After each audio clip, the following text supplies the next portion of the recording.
Boa noite, retomando o nosso estudo de Joana, nossa jornada de Joana, o livro O Homem Integral. Hoje, na parte 5, né? Começamos na aula anterior, a parte 5, falando sobre a questão da saúde, e hoje a gente vai falar sobre os comportamentos neuróticos no capítulo 18. Mas antes, vamos fazer a nossa oração. Faz a oração aí, Cristiane, para nós. Tem jeito não, a panela de pressão tá fazendo barulho, ó. Não tá dando para ouvir daqui, não. Ah, não? Não. Eu faço. Vamos agradecer ao nosso Senhor Jesus por mais essa oportunidade de estarmos aqui mais um estudo da Joana. Que possamos estudar sobre esses doidos com a melhor explicação possível. Vamos fazer a oração que o nosso Pai nos ensinou. Pai nosso que estais no céu, santificado seja o vosso nome. Venha a nós o vosso reino, seja feita a vossa vontade, assim na terra como no céu. O pão nosso de cada dia nos dai hoje. Perdoai as nossas ofensas, assim como nós perdoamos a quem tem ofendido. Não os deixeis cair em tentações, mas livre-nos de todo mal, que assim seja. Tenhamos um bom estudo. Que assim seja. Quer começar a leitura? Não, pororão. Começando? Sim. Os comportamentos neuróticos. Produtos do inconsciente profundo a se manifestarem como comportamentos neuróticos, os fatores psicogênicos têm suas raízes na conduta do próprio paciente, em reencarnações passadas, nas quais se desarmonizou interiormente. Então, antes de dar continuidade, lá na minha residência, a gente tem um costume, desde quando iniciou a pandemia, todo dia a gente faz uma leitura. E a gente está fazendo a leitura dos livros do André. E já foram 12. Agora a gente vai pro E a Vida Continua, que é o último da sequência no mundo espiritual. Então, de Nosso Lar, foi Mensageiros, Missionários da Luz, e vai. Obreiros da Vida Eterna, Mundo Maior, Libertação, Domínio da Mediunidade, Mecanismo da Mediunidade, blá, blá, blá, blá, Sexo de TikTok. E agora a gente vai começar o último. E em vários desses livros, em que existe ali o acompanhamento da equipe do André, Luiz, tudo e tal, é colocada essas situações de neurose e muitas vezes a resposta daquele comportamento neurótico daquele indivíduo está realmente em condutas de outros tempos, condutas que foram precedentes àquela encarnação. E ali, quando eu li, é muito comum. É impressionante, assim. Você tem uma conduta desabonadora, ela vai sendo ali construída naquela encarnação, e aí o espírito ele se desequilibra totalmente, ele entra num estado de desequilíbrio absoluto. E às vezes ele tem que reencarnar, às vezes numa encarnação menor, para ele voltar a ter um determinado equilíbrio. Muitas vezes volta com problemas mentais, com situações diversas de limitações, para evitar que ele cometa, às vezes, as mesmas situações. Ele volta no plano, às vezes tem uma encarnação, desencarna, volta para o hospital que ele estava vinculado, é feito um tratamento, aí depois, na próxima encarnação, às vezes, ele já volta um pouco mais equilibrado, numa situação de associação não tão neurótica. Então, é impressionante. Isso a gente está falando, gente, em 200 anos. A causa geralmente a causa é o quê?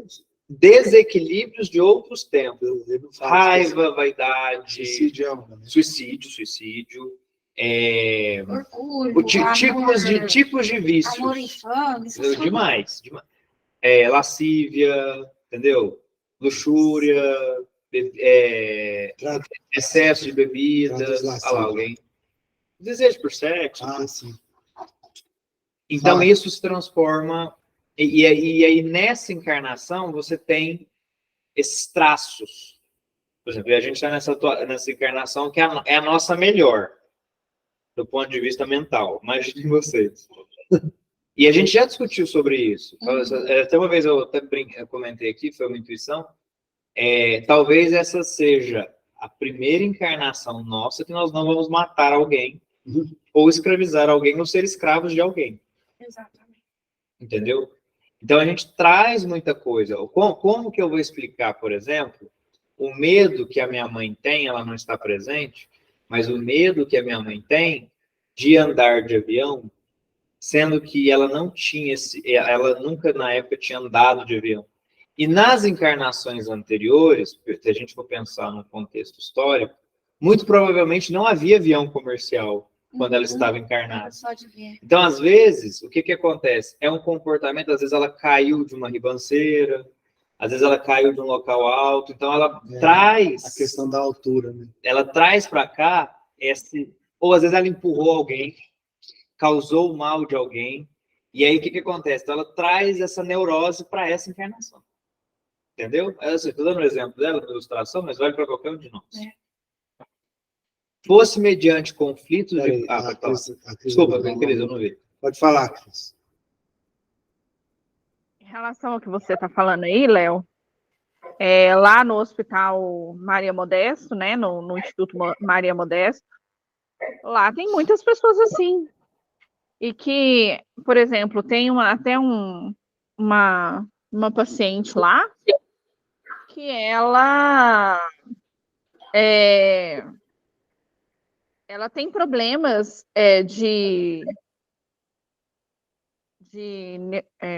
neurológicos desde pequena. Então, assim, que ela surta, que ela acredita na própria mentira, que ela, entendeu? E as filhas dela, assim, ela teve 2 filhas, ela criou essas 2 filhas, mas com essa dificuldade, porque ela mente muito. Mas a gente percebe com o histórico dela lá, é lógico que lá eles não vão acreditar nisso, porque são estudos psiquiátricos e psicológicos, mas eu, por exemplo, analisando o prontuário dela, é coisa que ela traz de vidas passadas. Ela lembra, porque, assim, eu percebo, assim, que tem algumas coisas que ela fala que são lembranças, mas que não é dessa vida. E aí ela surta, entendeu? Porque aquilo incomoda de um tal ponto que acaba surtando a pessoa. É verdade. Fora que outros são obsessões puras. Tem isso também, né? Tem a questão da obsessão. Porque a gente tem a questão da obsessão que leva ao desequilíbrio, mas nós também temos questões orgânicas que levam ao desequilíbrio, mas são frutos de desequilíbrios de outros tempos. Então, às vezes, a pessoa veio com uma questão orgânica mental problemática justamente por causa disso aí, reencarnações passadas, com muitos problemas, muitos vícios, e que até para a gente pensar na regeneração dessa pessoa, na evolução, a doença, a aprovação como um remédio, o que acontece? Então, a pessoa vem com alguma limitação, vem com alguma uma situação para ser ignóbil, enfim. Então, o que acontece? Então, às vezes, o problema orgânico, ele existe, ele é constatado, ele está lá gerado e em radiografia e tudo, mas ele deriva de uma causa de outros tempos. Que o próprio espírito pediu, ou às vezes, no âmbito que foi colocado para ele de maneira compulsória, era o que era mais viável. Entendeu? E muitas das vezes... Pode falar. E muitas das vezes, quando é pedido para passar por isso, quando a pessoa não aceita que ela veio nessas condições e não passa por essas provações de uma maneira, vamos falar assim, aceitável, ela vai parar no hospital psiquiátrico, que é onde vem o surto. É verdade. Fosse mediante conflitos de consciência ou resultados de ações ignóbeis, os mecanismos propiciadores de reabilitação íntima imprimem no inconsciente atual as matizes que se exteriorizam como dissociações e fragmentações da personalidade, alucinações, neuroses e psicoses, que foi o que a Cristiane acabou de falar. Íncitas no indivíduo, né, essas causas endógenas, que são de dentro, se associam às outras, de natureza exógena, que são externas, tornando-se desagregadoras da individualidade vitimada pelas pressões que experimenta. As pressões de qualquer natureza são decisivas para estabelecer o clima comportamental da criatura. Aqui a gente já pode fazer uma análise rápida, é o seguinte. Olha que frase interessante. As pressões de qualquer natureza são decisivas para estabelecer o clima comportamental da criatura. É o que a gente estava falando mais cedo. A gente estava conversando sobre isso. É isso mesmo. E uma situação, vou pegar um exemplo que não é necessariamente espiritual, um exemplo da psicologia comum. Burnout. A pessoa é lúcida, a pessoa não tem problema orgânico, a pessoa não tem problema, questão de paralisia cerebral, nada disso, ou mesmo problemas físicos que estão ali, né, acostados nos exames. Entretanto, por conta de uma pressão, é igual ela fala de qualquer natureza, né, uma pressão laboral, ela começa a entrar em uma rota de comportamento totalmente desequilibrante.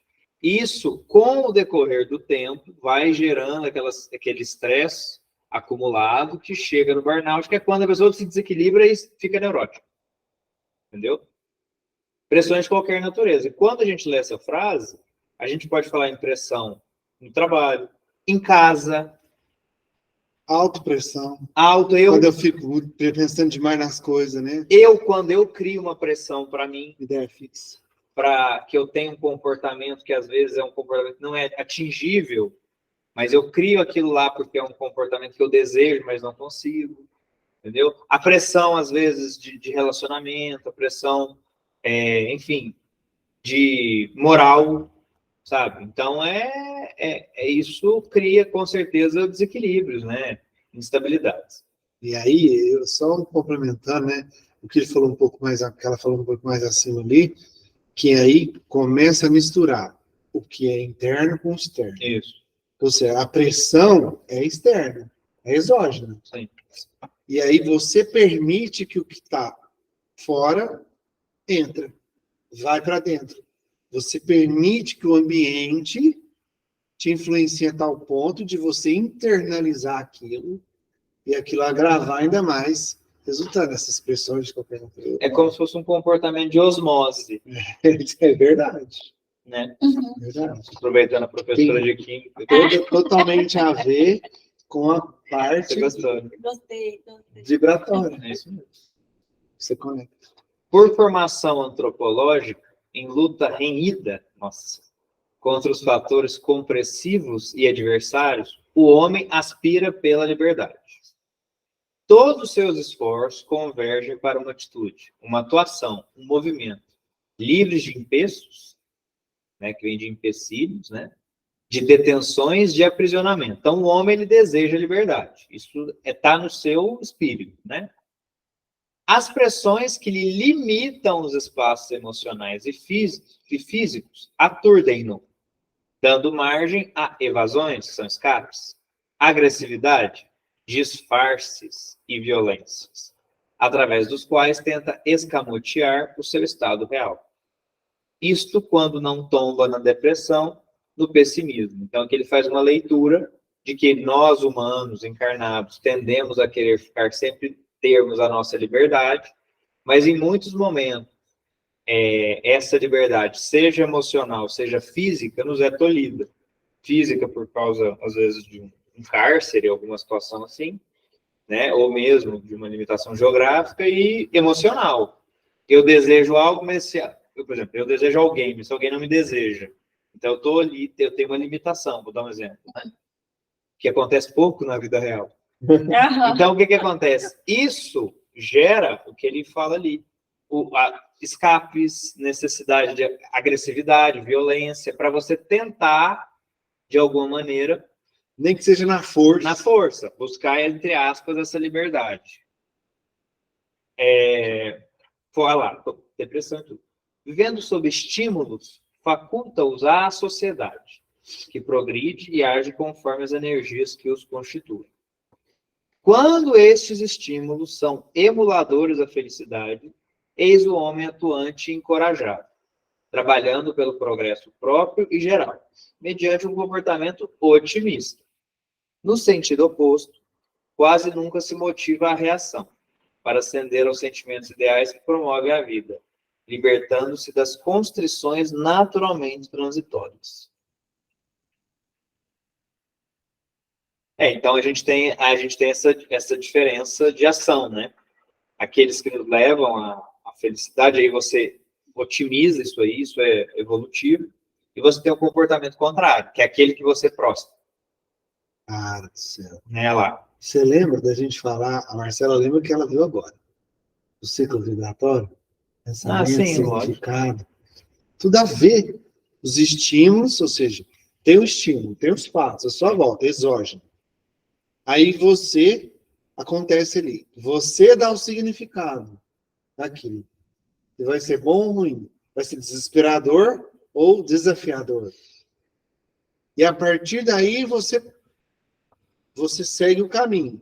Otimista, se você der um significado positivo, entendendo que é um desafio para que você supere aquilo, aí acontece essa coisa boa, de você ter, se você se motiva, você se engaja, você trabalha para o seu bem. Pronto. Mas se você dá um significado oposto, joga no negativo, né, o copo meio cheio, meio vazio. Está meio vazio, está tudo ruim. Vai acabar, vai desmoronar. Entra no desespero, aí vai descambando. Lá, aí vai lá. Te desmotiva, você não reage, o sentimento vai só caindo, constrições naturalmente transitórias, vai se sentindo cada vez mais preso, mais enjaulado, mais enclausurado, é o quarto escuro. Né? E essa situação dessa prisão é um fato até interessante. Tem pessoas, por exemplo, que têm uma determinada conduta de vida. Festas, drogas, sexo, tal. De repente, ela percebe que aquilo não é bom para ela. Ela percebe que aquilo ali está fazendo mal. Aí ela vai ter duas opções, né? Ou ela continua naquela vida, ou ela muda. Ela decide mudar. Aí já vem dois sentidos na vida dela. Ela mudou porque ela quis, daí ela vai viver uma vida mais tranquila com relação às opções que ela está fazendo, ou ela vai viver uma vida com pressão, porque ela se posiciona daquele jeito porque ela acha que é o padrão de vida que ela tem que seguir. Se ela não, aí vindo bem nos estudos anteriores dela, se ela não faz um autoconhecimento, se ela não busca formas alternativas dela liberar aquela pressão, ela vai buscar o quê? Outros tipos de situações que são as evasões psicológicas. Uhum. Não é? Aí ela é onde aí ela volta naquele loop de novo. Aí ela vai buscar novas drogas, ela vai buscar novos meios de buscar a felicidade. Ela se prende, vira um cárcere. Mas tem pessoas. Existem pessoas que não é que elas. Como é que eu vou falar? Talvez não é que elas não dão conta de mudar essa situação, tá? É o contrário que eu queria falar. Às vezes essas pessoas realmente não dão conta. Emocionalmente, a estrutura da onde ela vive, dos familiares ao redor, não tem uma estrutura para ajudar essa pessoa a sair disso. Durante o tempo que eu fiz o estágio lá no Maria Modesta, a maior dificuldade de dar alta a pacientes é porque não tem uma estrutura familiar para receber essa pessoa. Porque ela, emocionalmente, por que ela surta? Por que ela tem surtos? Porque assim, ela não está dando conta de tanta informação que ela está vivendo. Então, ela busca isso que você falou, a fuga na droga, no sexo, não sei o quê. E aí chega num ponto que, por exemplo, por que teve uma pessoa que foi para lá, por quê? Porque ela estava dançando pelada no meio da festa. E ela tirou a roupa e dançou e foi para lá, né? A pessoa chega num ponto que ela não tem noção das coisas que ela está causando. E por mais que você converse, que você fale, que você explique que ela precisa melhorar, que ela precisa tomar os remédios, porque quando chega nesse ponto do surtado total, não tem outra coisa a não ser o remédio mesmo para acalmar, para pôr a pessoa orientada de novo, para ela continuar a vida dela. Só que quando ela sai para ir embora para os familiares, essa família não tem estrutura para conseguir manter ela no tratamento, para que ela possa sair disso. Porque tratamento existe, mas muitas vezes os familiares não têm estrutura para dar conta. Entendeu? E aí é por isso que continua surtando e continua voltando. Teve pessoas lá que, tipo assim, saiu 4 vezes e voltou as 4, porque a família não deu conta de ajudar. Não tem uma estrutura emocional para lidar com isso. Ok. A gente parou aqui, né? Quando existe. É de baixo. Equivocado. Quer ler, Marcelo? Posso falar? Equivocado quanto aos referenciais da existência, deixa-se imbuir pelas sensações da posse, do prazer fugidio, caindo em depressões, seja pela constituição psicológica fragmentária, ou porque estabelece como condição de triunfo a aquisição das coisas que se podem amealhar e perdem o valor, quando se não possui o essencial, que é a capacidade de administrá-las, não se lhe submetendo ao julgo enganoso. Assim apresentam-se os que se creem infelizes, porque não têm, e os que se fazem desditosos, porque tendo, não se contentam face à ausência da plenitude interior. A busca pelo coisas supérfluas, superficiais e materiais, sendo que, na verdade, tem que ser o interior trabalhado, não é? Não, e é complicado, porque os que não têm, acham que é infeliz porque não tem. E os que têm, porque não contenta, que não é aquilo que supre porque a vai questão sempre íntima. Querer mais, né? E porque não supre a questão íntima. Exatamente. O mito da ambição do rei Midas, que tudo quanto tocava se convertia em ouro, causa da felicidade e desgraça, tem atualidade no comportamento neurótico dos possuidores possuídos. Vocês conhecem a história, né? Que ele toca a filha dele, não é? As pessoas que ele amava, ele não podia encostar. Ele não podia encostar, e aí ele encosta na filha, não é? Porque a filha é muito complicado. E tem também a história da caverna, vocês conhecem? Platão? Não. Uma mãe que tinha 3 filhos, aí ela tinha bastante necessidade de bens materiais. E aí chega um anjo para ela e fala assim: ó, você tem 3 minutos para entrar nessa caverna com os seus filhos e pegar o que você quiser. Aí ela entra com os filhos, pega tudo e vem embora e deixa os filhos para trás. Então, na cabeça, assim, é óbvio que é uma história, mas você vê que a ambição da pessoa... Se perde pegando as coisas, quando ela volta, a porta fecha para sempre. Exatamente, ela perde o filho. Então, o que vem, na verdade, não é só a questão dos filhos. Põe filhos por ser um amor simples e puro, né? Que a mãe ama só por amar, não tem um motivo porque ama. Mesmo porque não existem motivos, a gente cria motivo, né? Por que você ama fulano? Fulano é carinhoso, é amável. Isso, não é assim. Sendo que, na verdade, tem que ser o amor puro, igual hoje a gente falando muito nisso, né? O amor verdadeiro, ele é simples. E tem que ser parte da gente. Vindo de dentro, tudo isso daqui muda, né? O mito muda, tudo muda. Bom, a experiência, no entanto, fazendo a pessoa aprofundar-se na consciência dos valores, altera-lhe o campo de compreensão, favorecendo o entesouramento no equilíbrio.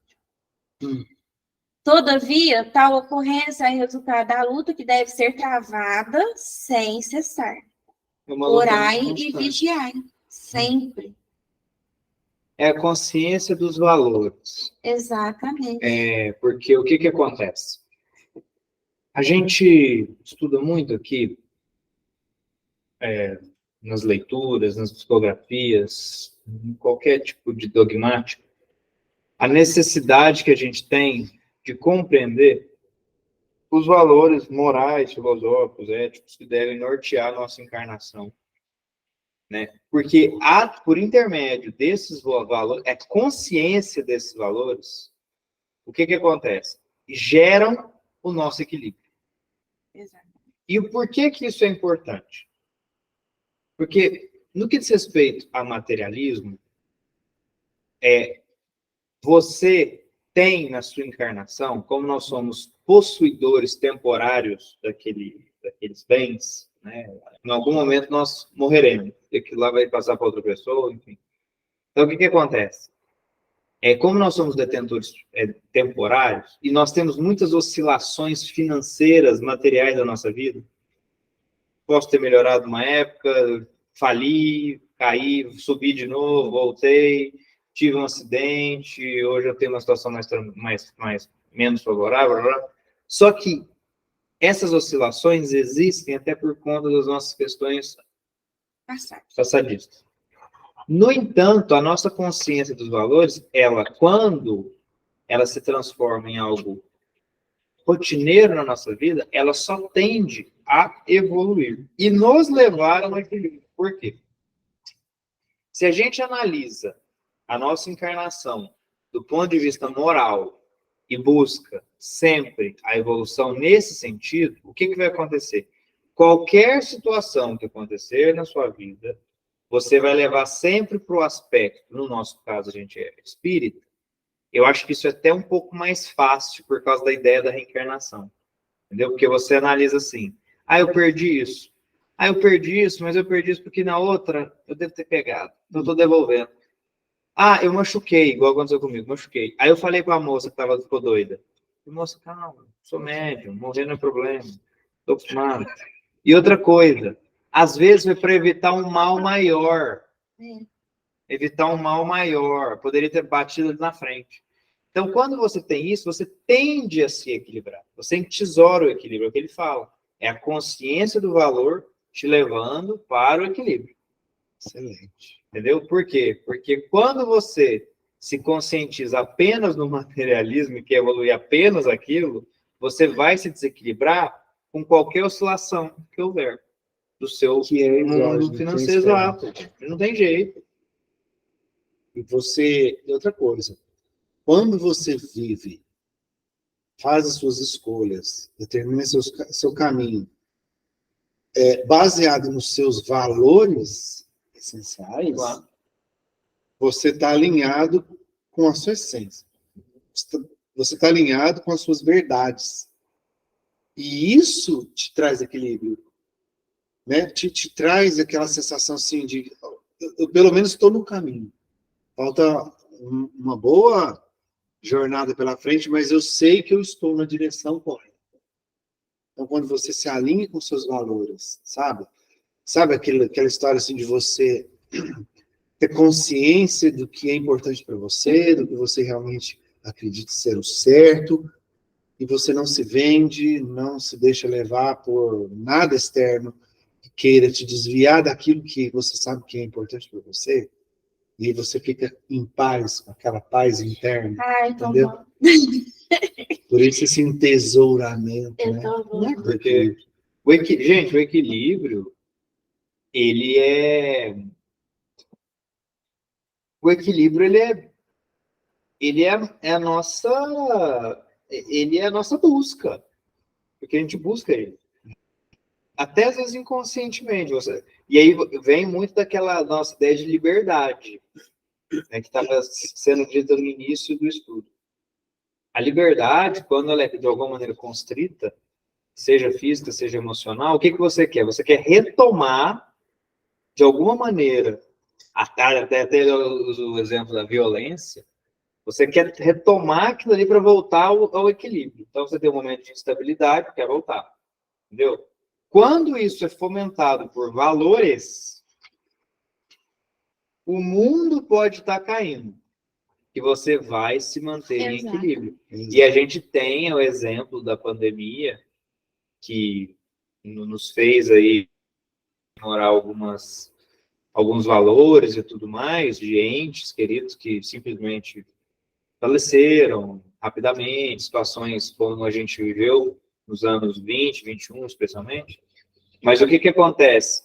Por mais que tenha ocorrido toda aquela avalanche, algumas pessoas conseguiram se manter em um certo equilíbrio. Entendeu?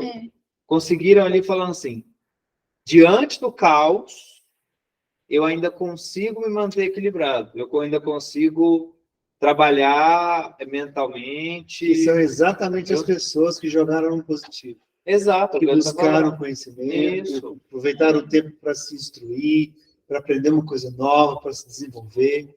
E aí ela se desenvolveu e ajudou as pessoas à volta dela. Exatamente. Então, isso é muito importante. Manteve a paz, é verdade. Às vezes... Até de uma forma, assim, como fosse mais tranquila, a pandemia. Às vezes, eu me incluo nessa situação. Às vezes, essas pessoas até desencarnaram em decorrência da pandemia.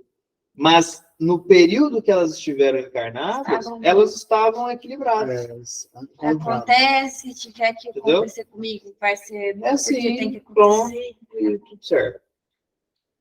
Olha, nós para. Assim, vírgula, saúde. Assim, vírgula. A saúde psicológica decorre da autoconsciência, da libertação íntima e da visão correta que se deve manter a respeito da vida, das suas necessidades éticas, emocionais e humanas. Eu vi um trechinho do filme do Divaldo Franco, que a Joana de Ângeles fala para ele, assim, que tudo que você está vivendo nessa vida é temporário. Tudo. Tanto o lado bom quanto o lado ruim. Vai de você saber como lidar com cada momento. Não é? Ir buscando um equilíbrio, o autoconhecimento.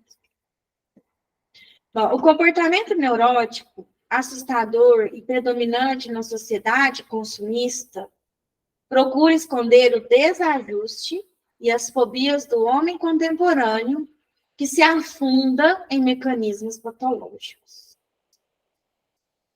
Comportamento neurótico que causa comportamentos estranhos, exatamente. Bom, receando, vocês querem comentar? Gente, a gente vive no mundo neurótico. E isso por exemplo, a Cristiane, vou dar o exemplo da Cristiane, porque a Cristiane vai lidar com a psicologia humana. E assim, não falta cliente, entendeu? E por que não falta? Porque geralmente se procura o psicólogo quando a situação está negra. Não é uma coisa preventiva. Vou aqui trabalhar minha mente para quando acontecer algo. O mesmo vale para o grupo espírita Laço Fraterno. Quem dessa casa que hoje aqui está, às vezes até como médium, trabalhando, não veio por causa do desequilíbrio. Eu vim por desequilíbrio. Eu não vim pelo amor. Veio pela dor. Não, se você for, né, aí a pessoa fala assim, desequilíbrio. Qualquer desequilíbrio. Porque se você tivesse equilibrado, você não estava fazendo nada. Você já estava no seu estado puro. Nem aqui você estava. Eu vim pela neurose minha da época. E assim, e acho que a grande maioria. Inclusive as pessoas que frequentam assim, de maneira recorrente justamente porque a gente vive nesse mundo aí de tropeços, de aceleração, de E liquidez. querendo esconder. E lógico, Querendo a minha esconder. fraqueza eu não quero mostrar, não. Mas esse desequilíbrio também, a gente não precisa pensar que é só aquele desequilíbrio ó, de surto, aquela parte que você fala assim, cara, tá errado alguma coisa, já é um desequilíbrio que você já viu que você tem que mudar alguma coisa.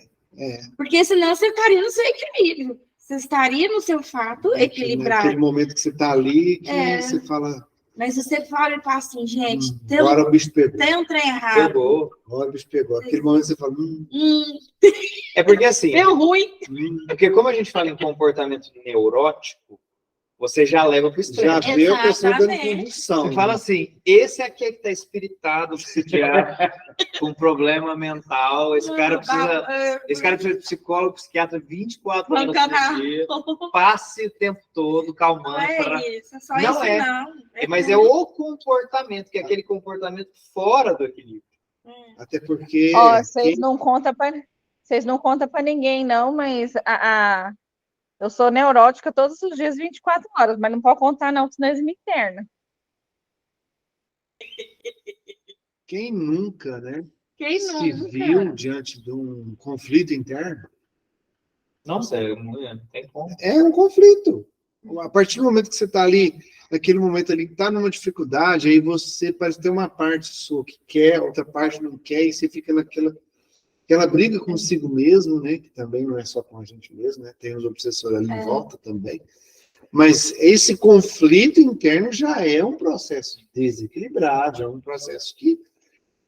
E às vezes você mesmo esconde de você que está desequilibrado. Você não aceita. E Às vezes a gente mesmo não aceita. E se alguém fala, você briga. Fala que você assim, eu não, Você corta quer. Você bloqueia, fala mal da pessoa. Como é que é ter coragem para isso pra mim? Fala que eu tô surtando, eu surtando. Ou então eu falo assim, você precisa procurar ajuda psicológica. Nossa, Você dá uma chama de pedrada. Chama de louco? Eu sou doida. Dá uma pedrada mesmo. Exatamente. Quer ler? Quer que eu continue? Alguém quer ler? Deixa eu ler. Receando ser ele mesmo. Olha isso. Não eu, né? Receando ser ele mesmo. Eu tenho medo de si mesmo. Nossa, que Onde eu situação. vou, eu tô. Vixe, Maria, tá com medo de mim. Nossa, não, eu tô muito Léo hoje. Gente, não me aguento mais. Onde que eu vou, eu tô, ué. Não aguento eu mais. Eu não paro de me perseguir. Receando ser ele mesmo, torna-se pessoa espelho, a refletir as conveniências dos outros, ou homem-parede, a reagir contra todas as vibrações que lhe são dirigidas antes de as Gente, examinar. amei. Homem-parede. Cara, É fato. Né? Do mesmo jeito que vai e Você volta. fica só reagindo, né? Toma lá da cá. Você Toma lá tá, da você cá. tá nervoso. Tá nervoso, não. Toma lá da cá. Eu lembrei também que eu faço uma palestra sobre comunicação, e aí você analisando a questão da comunicação em si, né? Primeiro, a comunicação, ela se dá quando você ouve.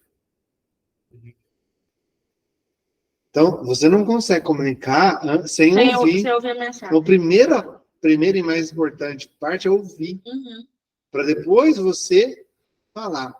E a maioria das pessoas está ouvindo o outro falar não para poder entender o que a pessoa está falando.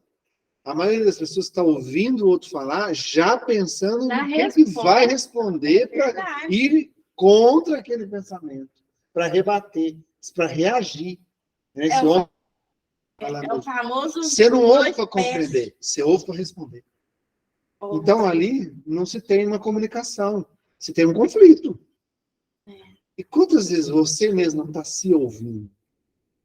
Você não está ouvindo que, às vezes, sua mente está falando para você, seu corpo está falando para você, você mesmo está se receando ser eu mesmo. Não, eu não quero ouvir, quer saber. Aí chega até no ponto da vontade de... Olha, tem um fato até interessante. Rapidinho assim. As mulheres da minha família, São todos doidos, psicólogos. Agora Eles da minha família. Agora incluindo eu. Com certeza. Agora eu entendo porque a Marcela queria tanto essa leitura. Vai mandar no grupo da família. Vou mandar. Aí começa com a minha avó. Minha avó é de um jeito, e minha mãe é muito parecida com ela. Eu sou muito parecida com minha mãe, minha irmã é muito parecida com minha mãe. Todos neurônios. Todos neurônios. Só que minha mãe e minha avó têm um certo conflito ali, problemas íntimos, internos, etc. Só que minha mãe é igual a minha avó. E aí um dia minha avó falou mal dela.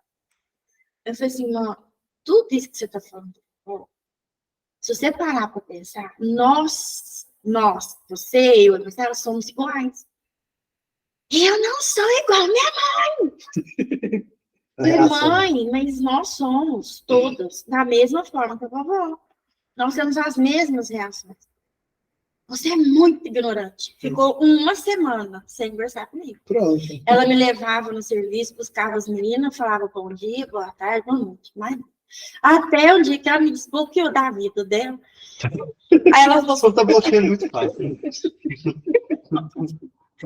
Ela falou assim, o dia que você falar que eu sou igual a sua avó de novo, eu vou te deletar da minha vida. Eu falei, então tá, mas você sabe que é? Você tá. Porque não, é o espelho e a parede. É o espelho e a parede, gente. Isso é fato cotidiano. E olha a frase. Agredir antes, evitando ser agredido. Pé na porta, né? Uhum. Né, Deixa eu fazer antes, porque... Vai fazer comigo? Falei que eu vou fazer primeiro. Deixa eu resolver antes. É a filosofia dos fracos, fechando-se no círculo apertado dos receios e da não aceitação dos outros, forma neurótica de ocultar a não aceitação de si mesmo. Puta que pariu. Nossa. Caramba. Ou seja, só o fato de você já ser tão reativo, impulsivo, agressivo, gera uma neurose. Ei, Marcelo. Ê, Cristiano. São raros, Elton! Tá vendo, Wellington? viu? Léo. Viu, Marcela? São raros aqueles que preferem ser homens pontes. Nossa, eu vi isso no meu término.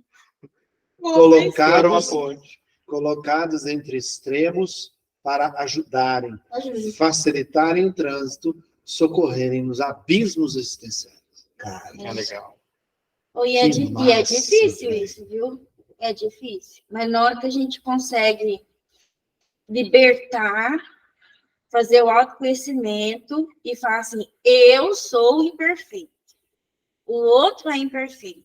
Todos somos imperfeitos. E você começa a aceitar, perceber que a pessoa tem problema, assim como você também tem, tudo muda.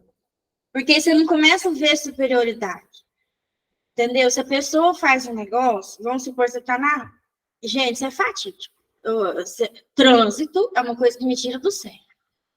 Pessoa atravessa na sua frente, anda na contramão, e etc, bicicleta e tal. Eu fico muito nervosa, muito pé da vida. Um trânsito. Eu entro e olha que eu sou só... Ah, é igual o Pateta? Não, e tá eu no carro é um demônio. E é de boa, né? e olha que eu sou só aquela que fica do lado, eu sou só passageira, não sou motorista. Imagina o dia que Nem for. carteira. Nem tem. E eu fico nervosa.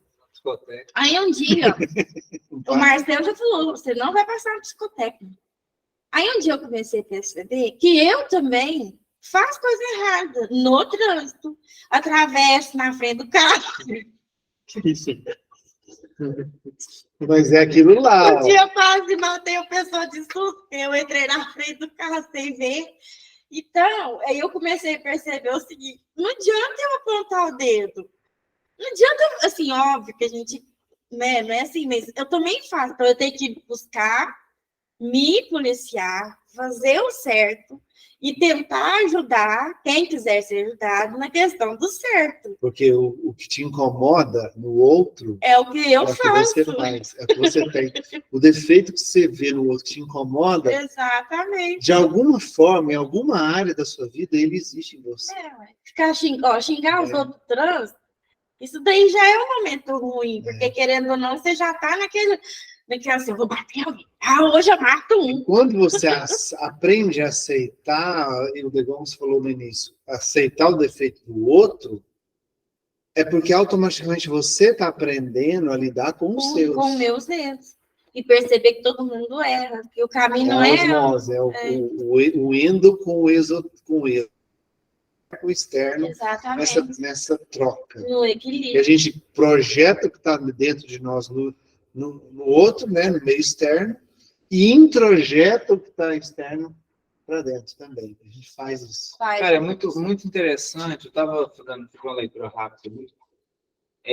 Essa coisa dos homens pontes. E a gente, obviamente, vai fazer uma leitura de homens pontes na visão macro da palavra homem, né? Pessoas. Como essas pessoas que são pontes, que são elos, por exemplo, existem elos discordantes, mas há pessoas que têm uma facilidade muito grande de acertar esse trânsito. Mesmo com aquelas arestas, mesmo que às vezes seja algo meio tinhoso, assim, meio difícil, mas estas pessoas são muito referências.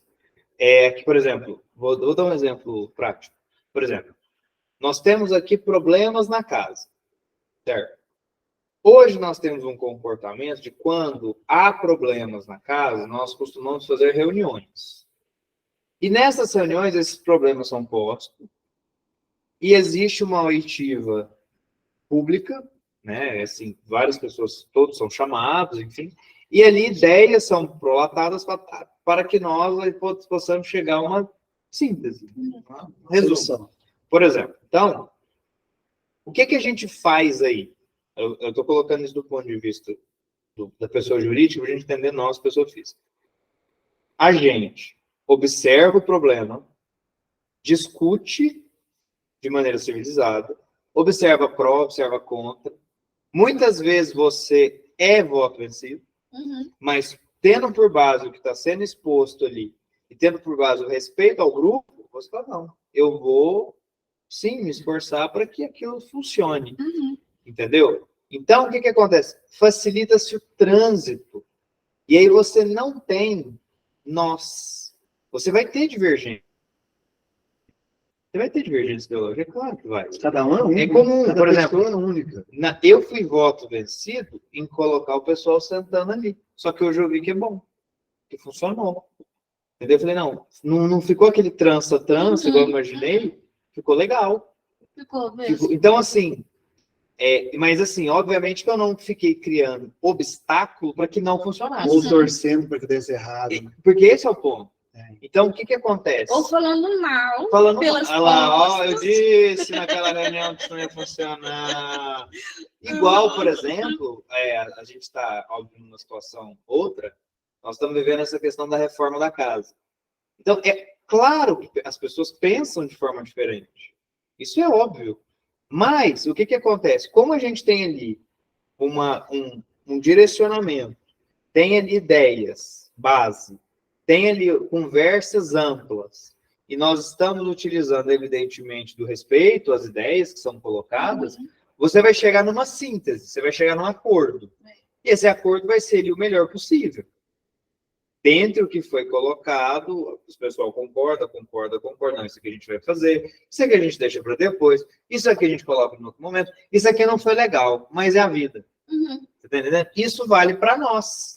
E é a nossa obrigação, como espíritas, sermos homens ponto. É obrigação. É nossa obrigação. A gente está lendo isso. A gente está estudando o Evangelho. E quando a gente lê, a gente cria responsabilidade. Então, o que acontece? É nossa obrigação ser homem ponte. É a obrigação, acabou, ferrou.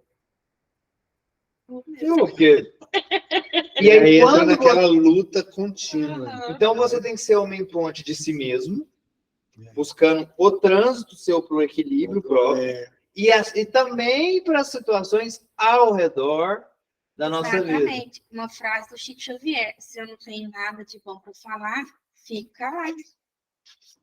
Não fomentar a discórdia.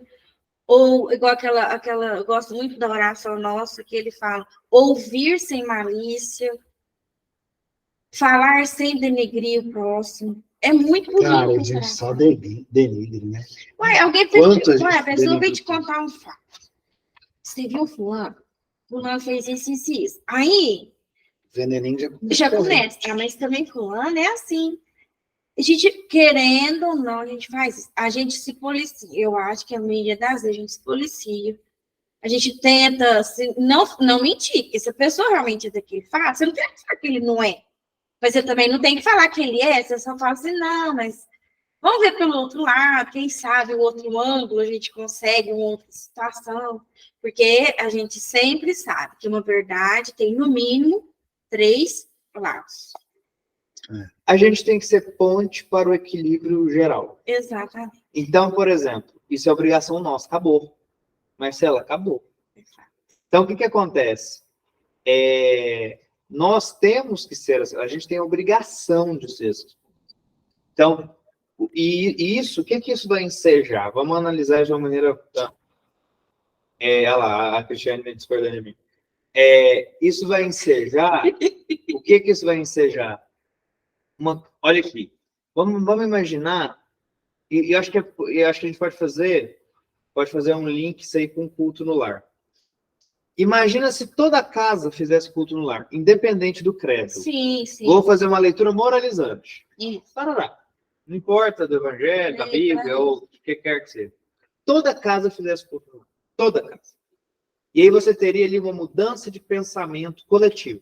Isso. Naquela casa tem pessoas melhores, piores, pessoas mais inteligentes, menos inteligentes, tem espíritos diferentes. Beleza? Beleza.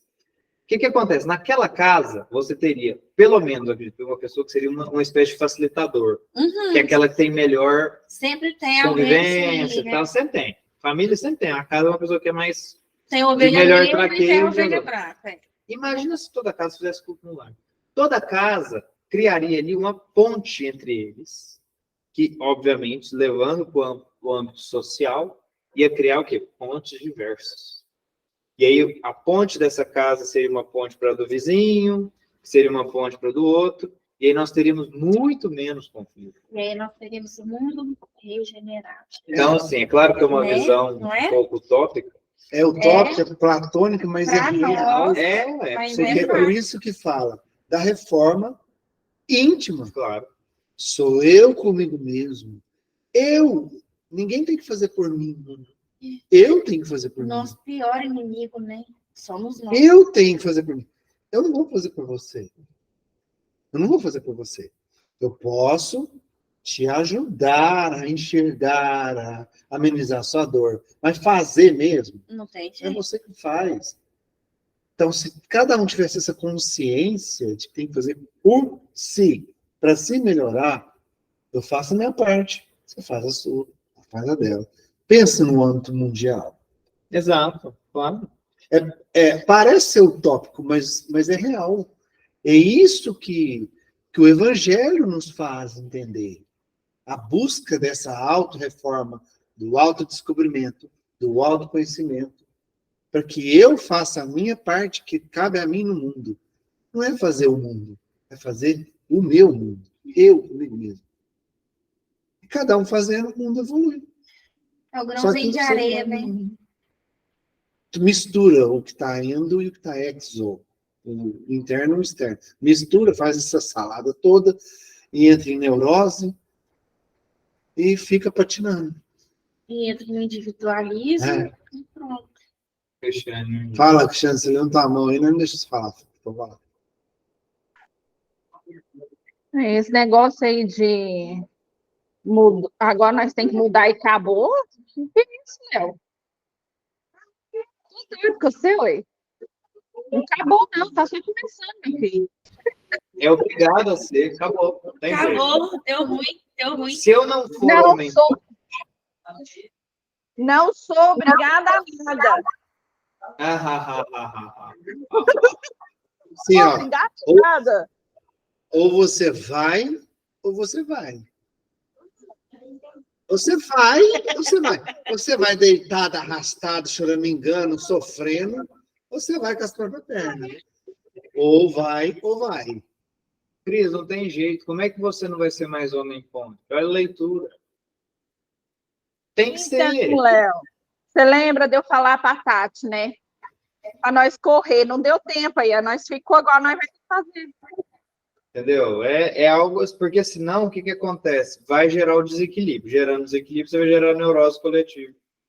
Sendo que você poderia ser a ponte para o equilíbrio daquele. É claro que isso aqui nós estamos trabalhando num mundo intelectual. É claro que tem as questões do cotidiano, é óbvio, tem as afinidades, as não afinidades, eu sei disso. Mas se você trabalhar para ser uma pessoa que facilite o trânsito, entendeu? Mesmo você não gostando, você respeita. Respeitando, né? Naquela Auxilia se precisa. auxílio, Igual, disciplina, questão da disciplina. igual ele falou várias vezes. Você não é que a pessoa te fez o mal que você vai esquecer. Mas o amor está em você estender a mão quando ela precisar da sua ajuda. Não é? Então, isso tem o homem respeito maior que ponte. esse. É o homem ponte. É o amor puro e verdadeiro. Não tem. Não tem. Tirando as brincadeiras à parte aí, eu acho que. Eu acho, não, eu tenho certeza, né? Que a gente está, assim, não tem como. A gente está vivendo no mundo para evoluir, né? E cada dia um pedacinho, cada estudo um pedacinho, e a gente vai lendo e vai aprimorando.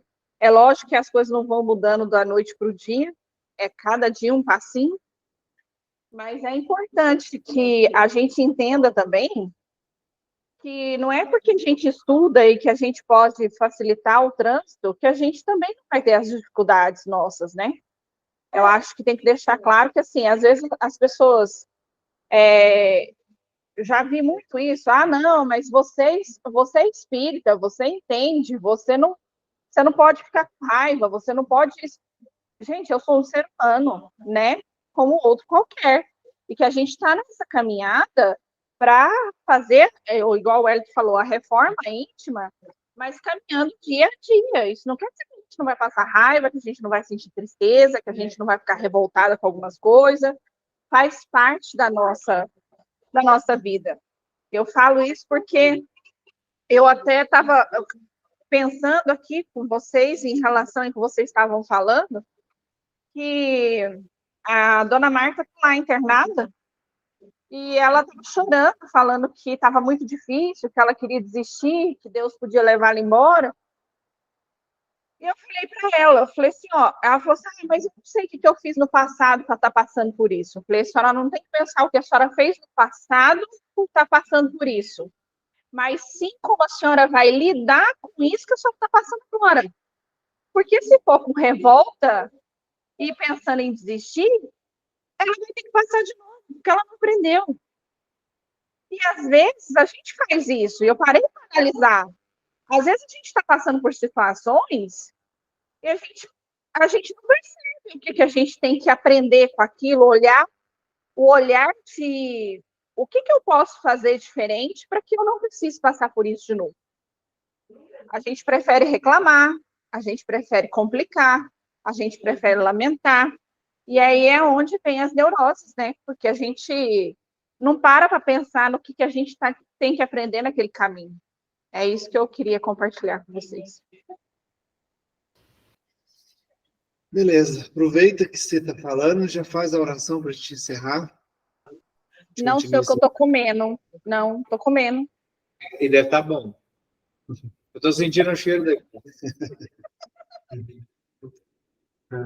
Faz, Marcela, a oração, então. Pode ser. Agradecemos, então, esse momento de estudo, de aprendizado. palavras enriquecedoras que podem nos transformar em pessoas melhores a cada dia.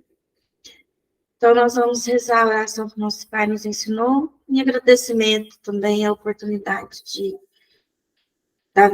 do caminhada que a gente tem nessa encarnação, né?